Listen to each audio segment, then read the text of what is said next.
Olá pessoal, na aula de hoje nós vamos falar sobre remuneração, que é um processo que está relacionado com o subsistema de gestão de pessoas responsável por recompensar pessoas. Vamos lá então?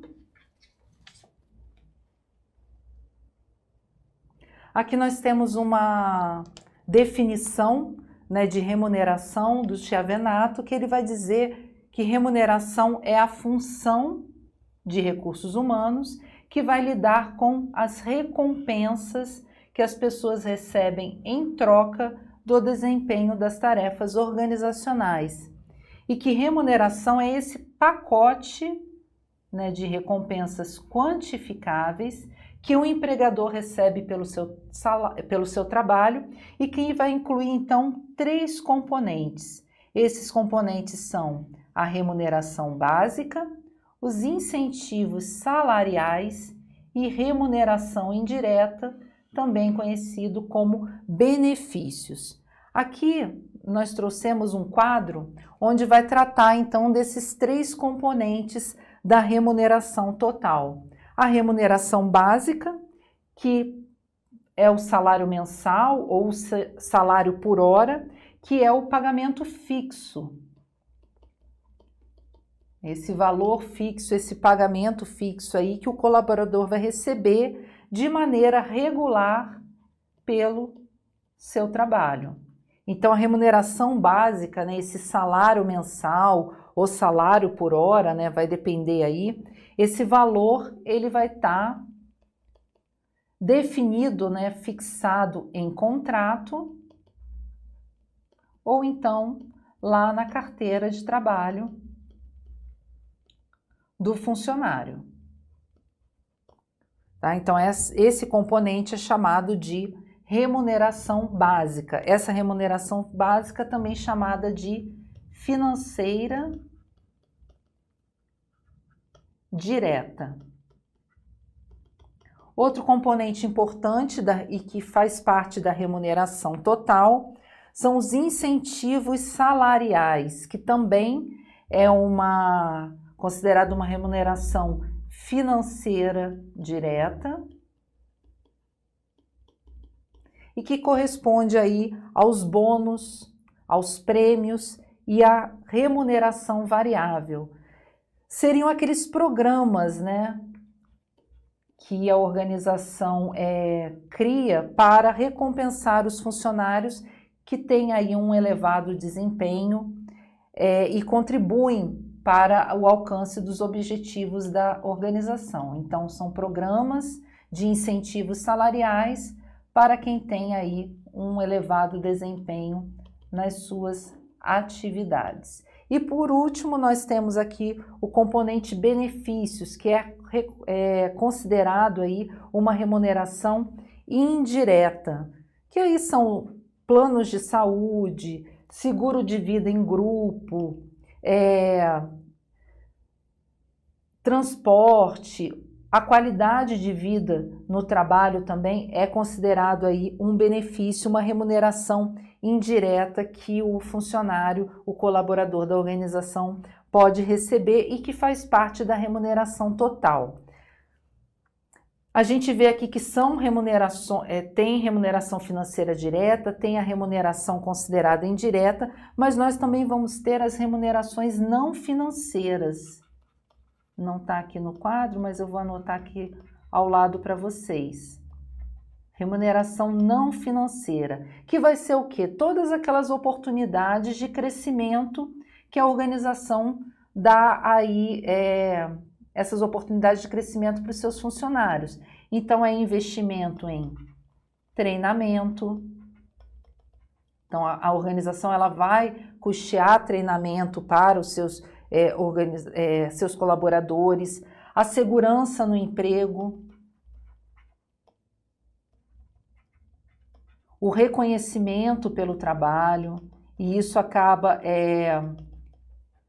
trazendo também uma recompensa de autoestima para esse funcionário. Tá? Então, é chamada de não financeira, né? Porque aqui o treinamento é pago pela organização e todos esses outros elementos aqui, eles não são financeiros, né? São formas aí que a organização faz com que o colaborador se sinta motivado, se sinta parte integrante ali da organização, tá? Então aqui a gente tem esses componentes, né, esses elementos aí que compõem a chamada remuneração total, remuneração básica, incentivos salariais e os benefícios também. Seguindo aqui, nós vamos ver a classificação dos salários, né? Então, salário, ele é o quê? O salário é o pagamento do trabalho executado pelo colaborador. Então, todo colaborador que faz parte aí de uma organização, ele vai receber em contrapartida ao serviço que ele executa um salário. Então, nós vamos ter salário direto, indireto, salário nominal, salário real, e é isso que a gente vai ver agora, essas diferenças aí dessas nomenclaturas para quando aparecer em prova a gente saber resolver as questões, tá bom? Então, vamos aqui para o quadro, nós vamos ter o chamado salário direto, que é a própria contraprestação do serviço ali no cargo, né? É a remuneração básica que a gente viu no slide anterior. Então, salário direto, remuneração básica. O salário dito indireto é tudo aquilo que é determinado em convenção coletiva e plano de benefícios e serviços sociais da organização. Então, o que é considerado salário indireto? Férias, gratificações, também é considerado salário indireto, adicionais, vale alimentação, vale transporte, então vale alimentação, transporte e também o plano de saúde, são exemplos aí de salário indireto. O salário real, ele representa a quantidade de bens que o empregado pode adquirir com o que ele recebe ali de remuneração da empresa. Então, o salário real, ele é conhecido também como o poder aquisitivo, né, o poder de compra daquele salário que o colaborador, que o funcionário recebe. Diferente do salário real, a gente vai ter o salário nominal, que é o valor em dinheiro mesmo, né, em espécie, definido em contrato ou em carteira, né? Então, aqui, carteira de trabalho.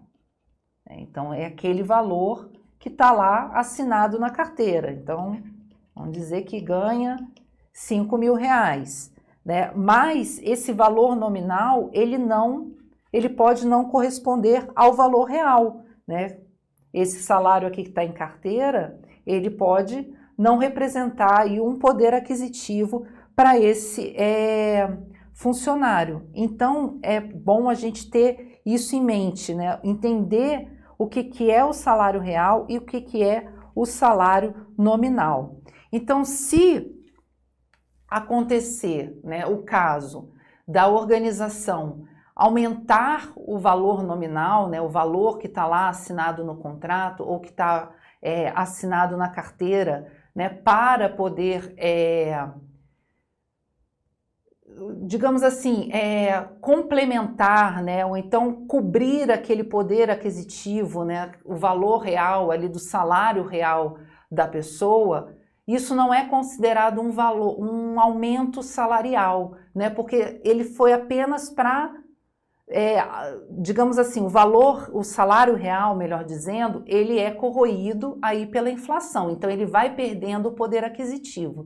Se a organização vem e apenas complementa, né, o salário nominal para que o valor, né, o poder aquisitivo do funcionário se reestabeleça, isso não é considerado um aumento mesmo de salário, né? Só vai ser um aumento realmente no salário nominal se representar um aumento do valor real, ou seja, se ultrapassar o poder aquisitivo que ele tinha anteriormente, tá? Então, se for apenas um aumento ali no valor nominal, só para poder compensar o poder aquisitivo que foi perdido por uma inflação, né, por uma taxa de inflação, não é considerado um aumento realmente de salário, um aumento salarial, tá bom? Então, tenha um pouquinho de cuidado com isso, pode aparecer algumas questões aí que faça isso, né, que peça para vocês identificarem se o aumento, né, se sempre um aumento do salário nominal vai corresponder a um aumento no salário real. E isso vai depender,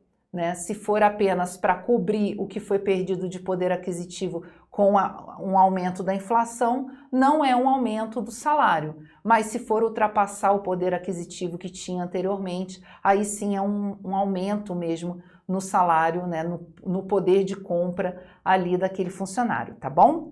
Então vamos seguir aqui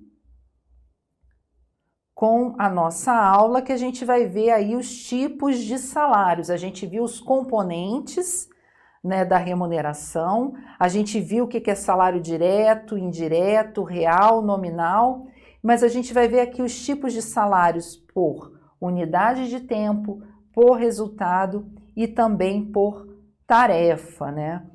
Na classificação anterior, a gente viu o que cada salário quer dizer, mas agora a gente vai ver esses tipos de salário. O que é um salário por unidade de tempo?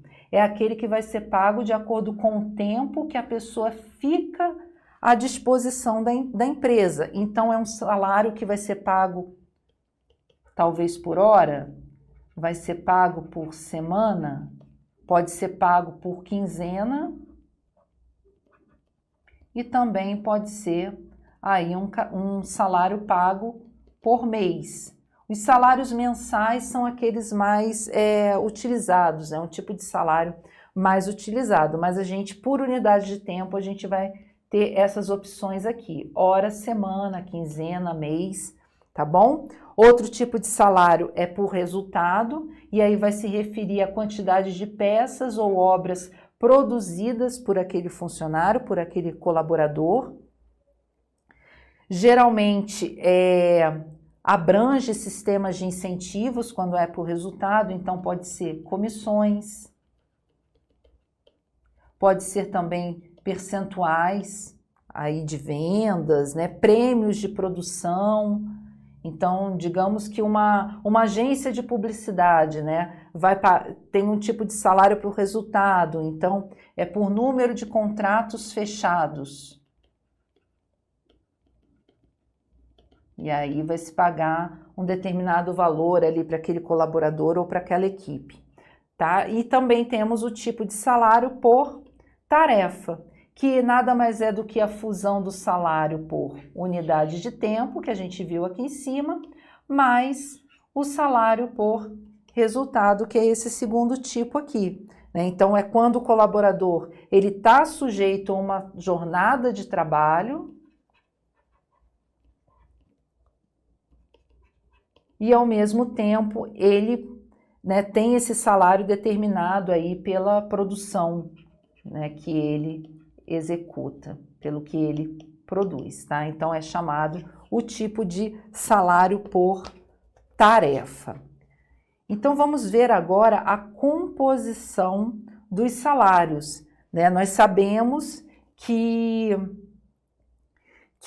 a mão de obra da organização é composta pelos funcionários, né? Sem as pessoas, as organizações não funcionam. Então, como fazer a composição desses salários, né? Então, as organizações, elas precisam fazer a administração dos salários, mas para isso elas precisam compor, né? Como que os salários são compostos? E a gente vai ver isso aqui agora, né? A gente trouxe aqui um quadro onde a composição de salários ele é feito através de fatores internos, que são os fatores organizacionais, e os fatores externos, que são aí os fatores ambientais. Então, as organizações, elas precisam administrar os salários, que são, ao mesmo tempo, para a organização, eles são um custo, mas eles também são um investimento. É um custo porque vai refletir ali no preço, no produto, no serviço final, mas é um investimento porque é um fator é um dinheiro que está sendo aplicado ali num fator de produção, que é, aqui no caso, quando a gente fala de salários, as pessoas. Tá? Então, voltando aqui para a nossa figura, a composição dos salários ele é feito por fatores internos, organizacionais, e fatores externos. Os internos são os tipos dos cargos na organização, as políticas de recursos humanos, a política salarial, o desempenho e a capacidade financeira dessa organização. Então, ela não pode definir os salários se ela não souber qual é o desempenho e a capacidade financeira que ela tem, a competitividade da organização no mercado e a sua capacidade, óbvio, de pagar esses salários, né, que também está aqui relacionado com a sua capacidade financeira. Então, de acordo com a capacidade financeira, essa organização ela vai ter a capacidade de pagar os salários, né, dos seus colaboradores ou não.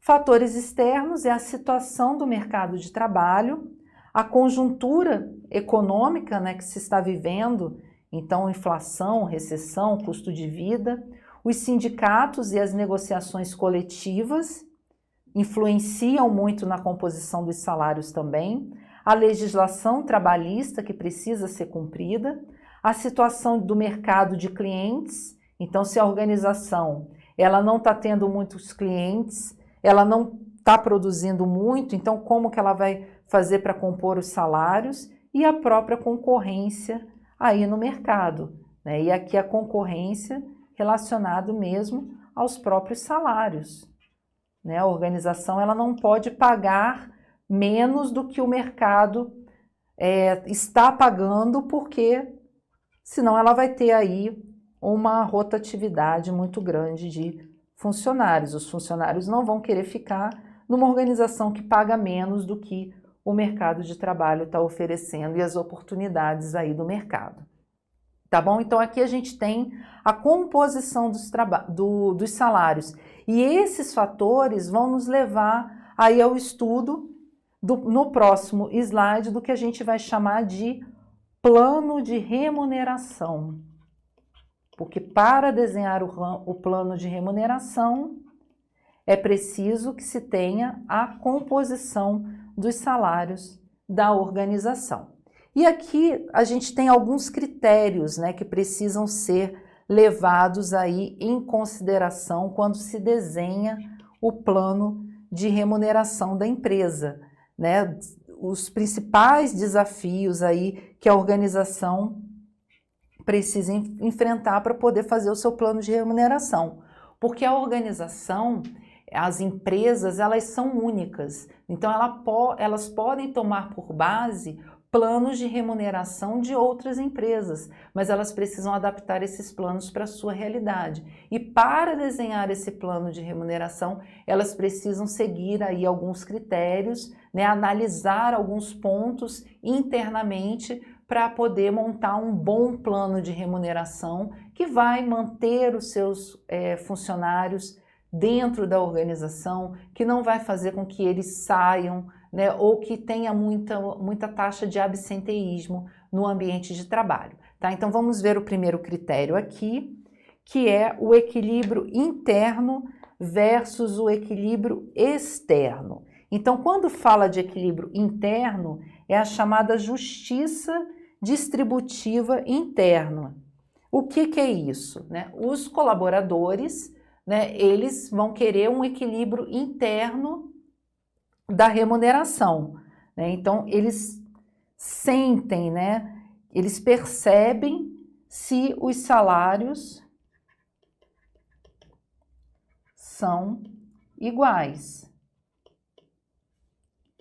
Então, isso é importante, esse equilíbrio interno, né? É importante que pelo menos os cargos, né, que fazem atividades semelhantes, eles paguem salários compatíveis uns com os outros, né? Porque vocês imaginam o cargo de analista em geral, digamos assim, né? Tá, tudo bem que a gente tem analista de RH, analista administrativo, analista financeiro, mas o cargo é analista, né? Se tiver uma discrepância muito grande de salário entre um analista administrativo e um analista de RH, isso vai trazer um desequilíbrio interno, tá bom? Então, precisa analisar o equilíbrio interno e o equilíbrio externo também. O equilíbrio externo, aqui no nosso quadro, são os salários compatíveis com o mercado de trabalho. Então, justiça distributiva interna, equilíbrio interno, é se os salários internos, eles são iguais ou pelo menos compatíveis com os cargos. E quando se fala em equilíbrio externo, são os salários compatíveis com o mercado de trabalho. Será que um analista de recursos humanos dessa organização está com o salário compatível com um analista de RH lá do mercado? Isso também precisa ser observado. Na hora de fazer o plano de remuneração, outro critério é a remuneração, se vai ser uma remuneração fixa ou se a organização vai optar por uma remuneração variável. Remuneração fixa, é aquele valor fixo mensal. E a remuneração variável, um valor flexível, conforme aí, por exemplo, critérios de metas atingidas, né, lucros aí esperados pela organização. Outro critério é o critério de desempenho ou tempo de casa. Os salários vão ser pagos por produção e comissão de vendas, por exemplo, que está relacionado ao desempenho, ou o salário vai ser pago em função do cargo e mais um valor adicional por tempo de casa. Isso também é algo que precisa ser levado em consideração, né? Tempo de casa ou tempo de serviço. Pode ser outra expressão aí que vocês possam encontrar. Outro critério para desenhar o plano de remuneração é definir se a remuneração vai ser feita com base no cargo ou se a remuneração vai ser feita por competências. Mais à frente a gente vai falar detalhadamente desses dois tipos de remuneração, mas aqui para o desenho do plano de remuneração, remuneração do cargo. É definir se esse cargo representa a unidade da análise para determinar a estrutura salarial ou se vai ser uma remuneração por competência, que é aquela baseada no talento, então, das pessoas. Aqui, continuando nos nossos critérios, né? São 9 critérios para esse desenho do plano de remuneração. Outro critério aqui é o critério do igualitarismo ou do elitismo. E o que é isso? Igualitarismo. Os colaboradores participam de um mesmo sistema de remuneração, isso é um sistema igualitário, ou essa organização quer reforçar a tradicional hierarquia da organização e aí acaba fazendo um plano de remuneração mais elitista, mais baseado em grupos mesmo ou em hierarquias, né? Como que ela quer desenhar esse plano de remuneração? Outro critério, remuneração abaixo ou acima do mercado. A gente viu, né, que isso vai afetar os custos, mas isso também vai afetar muito a satisfação dos colaboradores, né? Então, o que a organização ela vai preferir? Né? Ela vai preferir criar um conflito dentro da organização, pagando valores abaixo do mercado, ou ela vai aí, né, acabar motivando mais os colaboradores, pagando acima do mercado e minimizando, né, de certa forma, a rotatividade e o absenteísmo. Isso tem que ser levado em conta também. Um 7º critério são prêmios monetários ou não monetários, né? Ela vai optar pelo quê? Né, os prêmios monetários reforçam aí a responsabilidade e o alcance individual dos objetivos, então as pessoas vão se esforçar mais para desempenhar as suas atividades com sucesso. Então, aqui é o desempenho maior.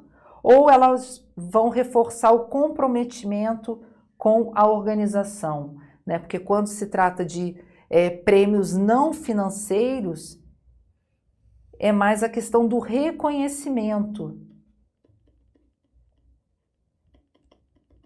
Então, os colaboradores não vão receber prêmios em espécie, mas prêmios que tragam aí um reconhecimento deles, né? Um pertencimento à organização.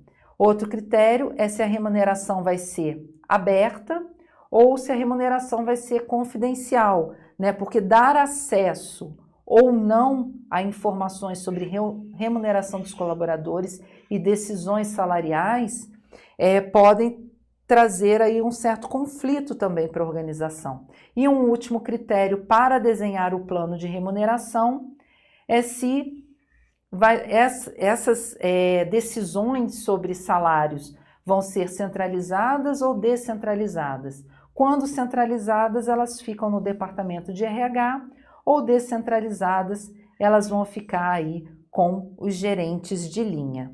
Tá bom, pessoal? Então, aqui a gente viu, né, os 9 critérios para se desenhar aí um plano de remuneração na organização, né? Então, são critérios aí que precisam ser levados em consideração para que tenha um bom plano de remuneração para a organização, tá certo? Aqui a gente vai dar uma parada, né, nesse bloco, vamos encerrar esse primeiro bloco sobre remuneração. No próximo bloco a gente vai falar da remuneração baseada no cargo e a remuneração baseada por competências, tá bom? Até mais!